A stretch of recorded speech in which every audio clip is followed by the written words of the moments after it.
एक ऐसी investment planning जिसको एक छोटा मजदूर से लेकर एक बड़ा व्यापारी अपना पैसा सेव या इन्वेस्ट करके अच्छा और गारंटीड रिटर्न पा सकता है। जी हाँ दोस्तों, मज़े की बात यह है कि ये स्कीम, ये इन्वेस्टमेंट प्लानिंग सरकार के द्वारा चलाई गई एक अच्छी स्कीम है जो कि आपको काफ़ी secure, save and tax free return देती है। जी हाँ, टैक्स फ्री रिटर्न देती है। दोस्तों, मेरा नाम है पवन कुमार। पिछले 2-3 सालों से मैंने बहुत सारी ऐसी valuable books, valuable videos, valuable content consume किया है जिसकी वजह से मेरी लाइफ में काफ़ी अच्छी वैल्यू ऐड हुई है। जी हाँ दोस्तों, मुझे आशा है कि मैं भी आपकी लाइफ में अच्छी वैल्यू ऐड कर सकूँगा। पीपीएफ यानी कि पब्लिक प्रोविडेंट फंड एक ऐसी स्कीम है, एक ऐसी इन्वेस्टमेंट प्लानिंग है जो कि केंद्रीय सरकार के द्वारा 1968 में चलाई गई थी।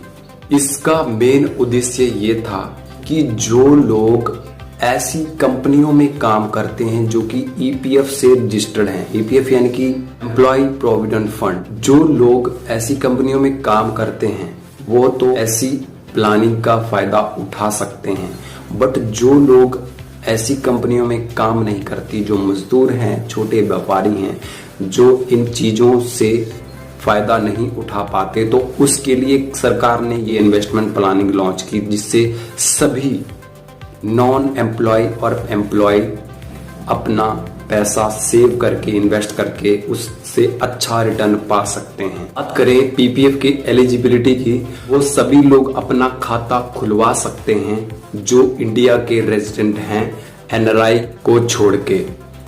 पीपीएफ अकाउंट में खाता वो खुलवा सकते हैं, चाहे वो आप एम्प्लॉय हो या नॉन एम्प्लॉय हो, मजदूर हो या बड़ा व्यापारी हो या छोटा व्यापारी हो।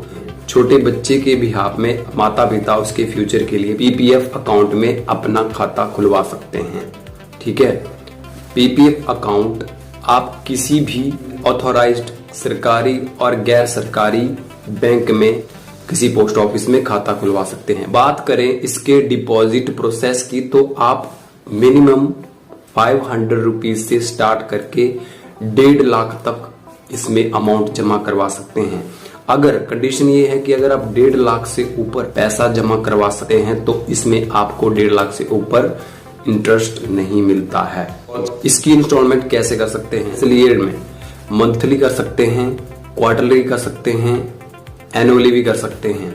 आप बाय कैश भी जमा करवा सकते हैं, बाय चेक भी जमा करवा सकते हैं और ऑनलाइन पेमेंट भी कर सकते हैं। मैच्योरिटी पीरियड की, तो ये एक लॉन्ग टर्म प्लानिंग है दोस्तों, जिसमें आप 15 साल के लिए अपना पैसा होल्ड करके इंस्टॉलमेंट के रूप में रखते हो।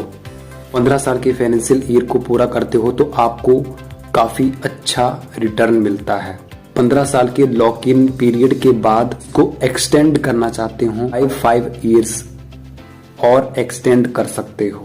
जैसा कि आपको मालूम होगा कि ये एक 15 साल के लिए प्लानिंग है, तो 15 साल के फुल फाइनेंशियल ईयर ही गिने जाते हैं। इसकी कैलकुलेशन की बात करें तो ये फुल 15 फाइनेंशियल ईयर गिना जाते हैं। फॉर एग्जांपल, मान लो आपने अपना खाता दिसंबर में खुलवाया, दिसंबर 5 में अपना खाता खुलवाया, दिसंबर से लेकर 1 अप्रैल, ये फाइनेंशियल ईयर में नहीं गिना जाएगा। आपका फाइनेंशियल ईयर 1 अप्रैल से मार्च तक होता है, 31 मार्च तक होता है। तो 15 साल की पीरियड की कैलकुलेशन 1 अप्रैल 2023, 31 मार्च 2038 तक आपके 15 फाइनेंशियल ईयर गिने जाएंगे। जैसा कि आपको मालूम होगा, पीपीएफ में काफी अच्छा एफडी से बेटर इंटरेस्ट रेट मिलता है जो कि 7% से 9% तक कैलकुलेट होता है। पिछले 20 सालों से 7 से 9% तक आपको इंटरेस्ट रेट मिलते आ रहा है। ये बदला जाता है क्वार्टरली, गवर्नमेंट के द्वारा ये बदला जाता है। 1 तारीख से लेकर 5 तारीख तक पैसा अमाउंट जमा करवाया है तो आपको इंटरेस्ट रेट पूरा मिलता है। इसके अलावा अगर आपने महीने की 5 तारीख से लेकर 31 तारीख तक पैसा जमा करवाया है तो इसमें आपको फाइनेंशियल मंथ में आपको इंटरेस्ट रेट नहीं मिलता है। इस कंडीशन को आपको ध्यान में रखना चाहिए कि आपको हर इंस्टॉलमेंट 5 तारीख से पहले जमा करवानी चाहिए ताकि आपको अच्छा इंटरेस्ट रेट मिल सके।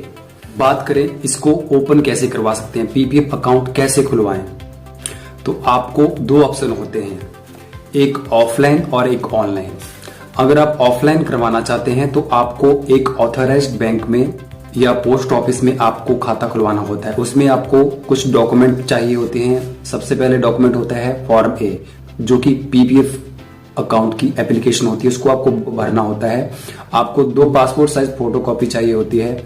तीसरा जो कि एक नॉर्मल खाता खुलवाने के लिए बैंक अकाउंट्स में डॉक्यूमेंट लगते हैं। बात करें इसकी ऑनलाइन प्रोसेस की, तो आपको एक पहले से आपका आईसीआईसीआई बैंक में आपका खाता है तो आप वहां पे एक पीपीएफ अमाउंट का पोर्टल होता है, उसको ओपन करके आप पूरी प्रोसेस करके वहां से खाता खुलवा सकते हैं। इसके मेजर डिसएडवांटेज के बारे में, जी हाँ, इसकी डिसएडवांटेज एक है, अगर आप चीज है जिसमें आपको बैंकरप्सी हो गई या आपका दिवालिया हो गया तो उसके लिए पीपीएफ अमाउंट आपके दिवालिये के लिए, आपकी बैंकरप्सी के लिए यूज नहीं किया जाता, क्योंकि सरकार इसके लिए इस अकाउंट को अलाउ नहीं करती है। सरकार की नजर में एक लॉन्ग टर्म प्लानिंग होती है जो कि आपकी रिटायरमेंट के लिए, आपके बच्चों की एजुकेशन के लिए, आपकी फ्यूचर की होने वाली घटनाओं के लिए, होने वाली स्थितियों के लिए होता है।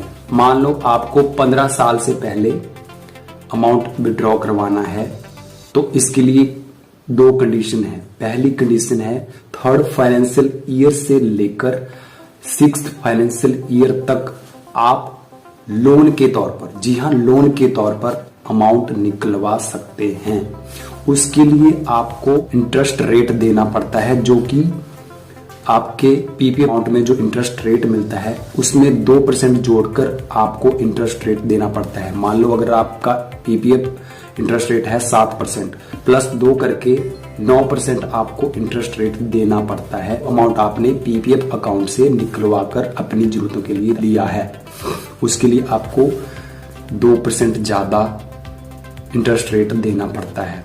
7th फाइनेंशियल ईयर से लेकर 15 ईयर्स के बीच में पार्सली आप अमाउंट निकलवा सकते हो। उसके लिए अलग क्राइटेरिया होता है कि कितना अमाउंट आप निकलवा सकते हो।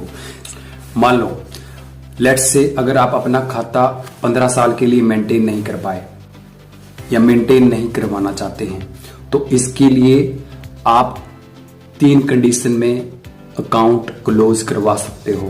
पहली कंडीशन, इसके लिए पहले तो आपको 5 ईयर तक लॉक इन रखना पड़ेगा, और दूसरी, अगर आपकी फैमिली में ऐसी इलनेस या ऐसी हालत हो गई है कि आप उसके लिए कैपेबल नहीं हैं अमाउंट जमा करवाने के लिए, तो इसके लिए आप इसको क्लोज करवा सकते हो, वो भी 5 साल के बाद। कंडीशन ये है। तीसरा ऑप्शन है कि आप अगर किसी हायर एजुकेशन के लिए जाना चाहते हैं तो उसके लिए भी आप इसको क्लोज करवा सकते हैं।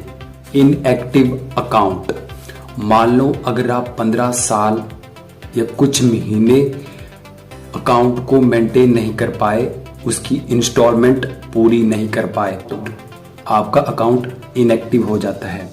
ऑप्शन आपको रिवाइव करने का मिलता है। अगर आप फिर से रिवाइव करना चाहते हैं तो इसके लिए आपको पेनल्टी देनी पड़ती है। जिस मंथ में आपने इंस्टॉलमेंट जमा नहीं करवाई है उस अमाउंट को तो आपको जमा करना ही पड़ता है, प्लस आपको हर महीने की इंस्टॉलमेंट मिसिंग पर पेनल्टी पड़ती है जो कि आपको भरनी पड़ती है, तभी आपका पीपीएफ अकाउंट एक्टिव होता है।